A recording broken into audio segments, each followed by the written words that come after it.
राज्य शासनाकडून कोल्हापूर खंडपीठाला मान्यता देण्यात आली आहे। वकिलांमध्ये आनंदाचं वातावरण सध्या पाहायला मिळतंय। खंडपीठाच्या कामकाजाला 18 ऑगस्ट पासून सुरुवात होणार आहे।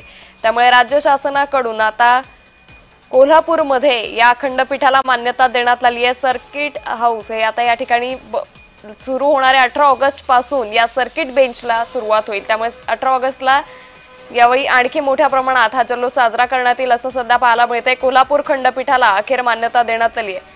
गेल्या अनेक वर्षांपासूनची ही मागणी पूर्ण करण्यात आली आहे। 6 जिल्ह्यांसाठी हे खंडपीठ कार्यान्वित असेल।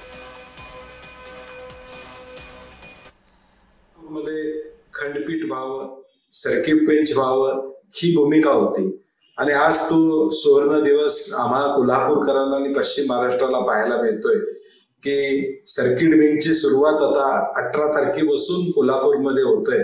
मला मनापासून देशाचे सरन्यायाधीश आदरणीय गवई साहेब असतील आणि या प्रक्रियेमध्ये असणाऱ्या सर्व या निर्णयापर्यंत आणण्यासाठी ज्यांनी सहकार्य केलं त्या सर्वांचं मनापासून मला धन्यवाद द्यायचे।